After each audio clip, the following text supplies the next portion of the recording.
नमस्कार। आज हम एक बच्चों की कहानी पे बात करेंगे, पेनी पेंगुइन का उत्तम दिन।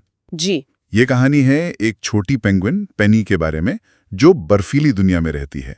आज हम इस सीधी सादी सी कहानी को थोड़ा खोल कर देखेंगे कि ये खुशी के बारे में क्या कहती है। बिल्कुल, बच्चों की कहानियां अक्सर बड़े विचारों को बड़े सरल ढंग से पेश करती हैं।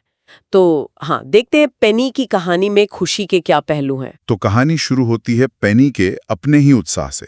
वो सुबह उठती है और एकदम चहकती है कि भाई आज का दिन तो खास है, हाँ, और खेलने निकल पड़ती है।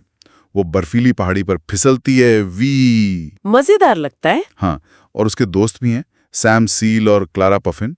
वो सब मिलकर बर्फ का गोला बनाते हैं, खेलते हैं। तो यहाँ तो खुशी सीधे सीधे खेलने कूदने और दोस्तों के साथ होने से जुड़ी है। हाँ, ये कहानी का जैसे पहला लेवल है, वो खुशी जो अंदर से आ रही है, खेल से, दोस्तों से। पेनी को खुश होने के लिए किसी बाहरी चीज की जरूरत नहीं पड़ी। वो तो सुबह उठते ही उत्साहित थी। और ये एक जरूरी बात है, खासकर जब हम कहानी में आगे क्या होता है वो देखते हैं। सही कहा।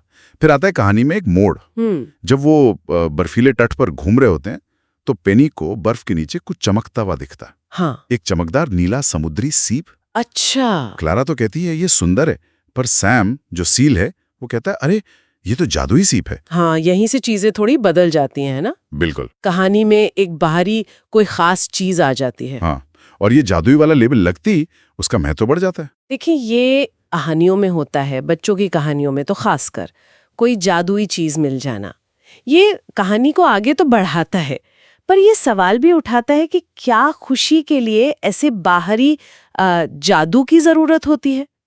क्लारा ने तो बस सुंदर कहा था, सैम के जादुई कहने से कहानी को एक नई दिशा मिल गई। और फिर पेनी क्या करती है, वो आंखें बंद करके एक इच्छा मांगती है। हाँ, कहती है मैं अब तक के सबसे खुशी वाले दिन की कामना करती हूँ। ये भी सोचने वाली बात है।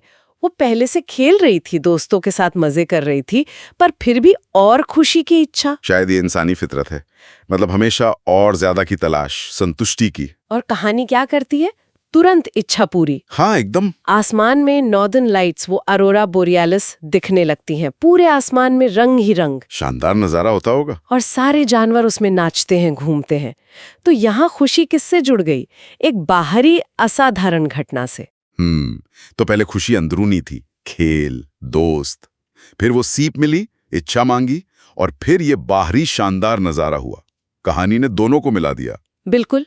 और आखिर में जब रात होती है, पेनी अपने इग्लू में दोस्तों के साथ बैठी होती है, वो सीप को पकड़े हुए हैं और कहती है आज का दिन वाकई उत्तम था। हाँ। और कहानी का जो बताया गया सार है वो यही है कि खुशी छोटी चीजों में है दोस्त। खेल, दोस्त, हंसी, कोई सुंदर चीज मिल जाना। लेकिन यहाँ मुझे थोड़ा सा विरोधाभास लगता है। हाँ, कहानी कह रही है कि खुशी छोटी चीजों में है, पर दिन उत्तम कब बना? जब वो जादुई इच्छा पूरी हुई और वो नॉर्दर्न लाइट्स वाली बड़ी घटना हुई। हाँ, बिल्कुल। यही इस कहानी का सबसे दिलचस्प पहलू है विश्लेषण के लिए। क्या संदेश ये है कि रोज की खुशियां ठीक हैं, पर असली उत्तम दिन के लिए कुछ असाधारण चाहिए? या फिर कहानी सिर्फ बच्चों को लुभाने के लिए ये ड्रामा वाले तत्व इस्तेमाल कर रही है? वो जो संदेश है, खुशी छोटी चीजों में है, क्या वो उस जादुई सीप और इच्छा पूरी होने से थोड़ा कमजोर नहीं पड़ जाता? ये सोचने वाली बात है। मान लीजिए अगर वो सीप नहीं मिलती या नॉर्दर्न लाइट्स ठीक उसी समय नहीं दिखती, तो क्या पेनी का दिन उत्तम नहीं होता? क्या वो दोस्तों के साथ खेलने को ही काफी मानती? शायद मानती। कहानी खुशी को दो तरह के स्रोतों से जोड़ रही है। एक तो अंदरूनी, जैसे खेलना, रिश्ते, और दूसरा बाहरी, इच्छा, किस्मत, कोई शानदार घटना। तो ये हमें इस सवाल पर छोड़ देती है कि सच्ची टिकने वाली खुशी आखिर आती कहाँ से है। तो अंत में कहानी भले ही सरल लगे, पर ये खुशी की प्रकृति पर, हमारी उम्मीदों पर कुछ गहरे सवाल उठाती हैं। बिल्कुल। और ये हमें एक आखिरी सोच के साथ छोड़ जाता है।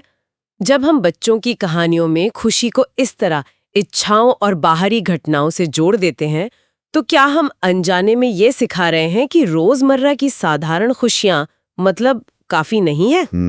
या ये बस कहानी को रोमांचक बनाने का एक तरीका है जिसका कोई गहरा असर नहीं होता? इस पर सोचा जा सकता है।